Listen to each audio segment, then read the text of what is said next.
নমস্কার বন্ধুরা, আজকে আবার একটি স্টোরি নিয়ে চলে এসেছি যার নাম হচ্ছে মেকিং অফ মহাভারত। মহাভারত কিভাবে রচনা হয়েছিল, মহাভারত কে লিখেছিলেন আর মহাভারত রচনা কে করেছিলেন, পুরো মহাভারত স্টোরি আপনারা পাবেন পাট পাট করে। এখানে আপনারা দেখছেন তোমার ভগবান গণেশ আছেন, আর ইনি হলেন মহারিষি ব্যাস। চলুন দেখা যাক মহাভারত রচনা কিভাবে হয়েছিল।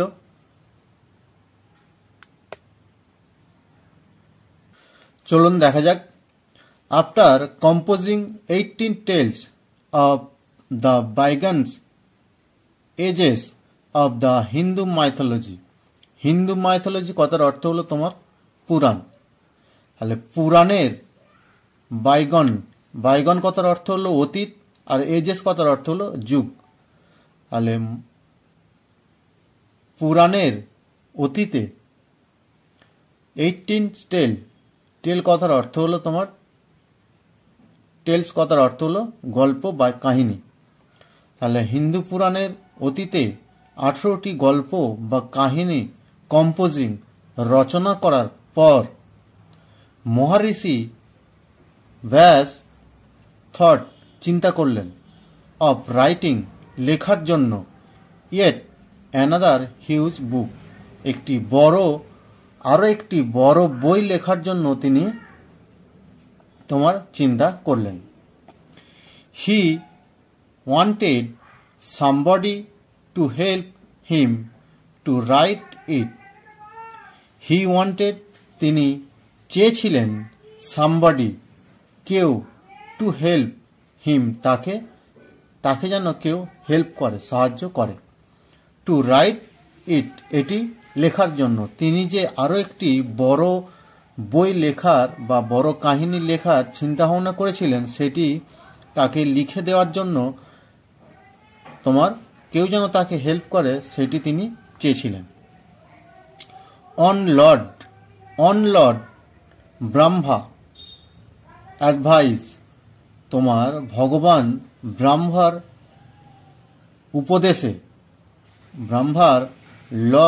ব্রহ্মার উপদেশে হি ওয়েন্ট তিনি গেলেন, to lord Ganesha and said তিনি ভগবান গণেশের কাছে গেলেন এবং সেড তাকে বললেন, হে লর্ড অব দ্য ইউনিভার্স, হে লর্ড অব দ্য ইউনিভার্স, হে বিশ্বের ভগবান, হে মহাবিশ্বের ভগবান, I have decided to write a huge book on the Hindu mythology. হে মহাবিশ্বের ভগবান, আমি ডিসাইড করেছি, আমি সিদ্ধান্ত নিয়েছি লেখার জন্য একটি বড় বুক, একটা বড় গল্প বা বড় বুক লেখার জন্য অন দ্য হিন্দু মাইথোলজি, তোমার হিন্দু পুরাণের ওপর একটি বই লেখার জন্য।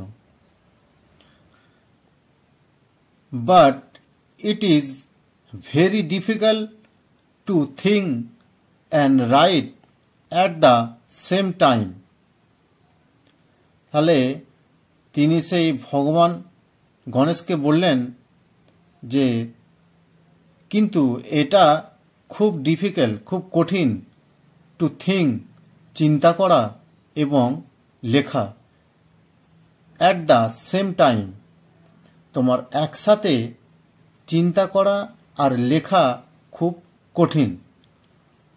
So I would like to request, তাই আমি আপনাকে রিকোয়েস্ট করছি বা আপনাকে রিকোয়েস্ট করব, আমি আপনাকে রিকোয়েস্ট করব, টু প্লিজ দয়া করে give your writing to my words, আমি যে কথাগুলি, আমার কথাগুলি লিখে দেওয়ার জন্য আপনাকে আমি অনুরোধ করছি বা অনুরোধ করব, আপনি যাতে আমাকে আমার কথাগুলি লিখে দেন। গণেশা স্যাড, ভগবান গণেশ বললেন, মহারিষি, হে মহারিষি, আই এম রেডি, আমি রাজি, টু হেল্প ইউ, আপনাকে সাহায্য করার জন্য। But I will stop writing if I feel disturb in between. কিন্তু আমি রাজি আছি, বাট কিন্তু আই উইল স্টপ রাইটিং, আমি লেখা বন্ধ করে দেব যদি, যদি I feel disturb in between, এর মধ্যে যদি আমি ডিস্টার্ব হয়, সে লিখতে লিখতে তার যদি মনোযোগ না লাগে বা সে যদি ডিস্টার্ব হয়, তিনি লেখা বন্ধ করে দেবেন। মহারিষি স্যাড, মহারিষি তখন বললেন, ওকে, ঠিক আছে, but you must understand and write each stanza carefully. তখন মহারিষি বললেন, বাট কিন্তু ঠিক আছে,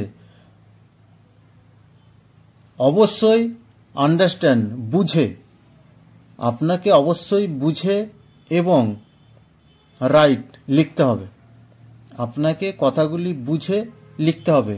each stanza carefully, each স্ট্যাঞ্জা, each কথার অর্থ হলো প্রতিটি, স্ট্যাঞ্জার কথার অর্থ হলো স্তবক, প্রতিটি স্তবক কেয়ারফুলি, আপনাকে খুব মনোযোগ দিয়ে লিখতে হবে। গণেশা অ্যাগ্রিড, ভগবান গণেশ রাজি হলেন। নমস্কার বন্ধুরা, পরের এপিসোডগুলি পাওয়ার জন্য চ্যানেলটি সাবস্ক্রাইব করে রাখবেন। তাহলে মহাভারত রচনা কে করেছিল? মহারিষি ব্যাস, আর সেই মহারিষি ব্যাসকে সাহায্য করেছিল ভগবান গণেশ।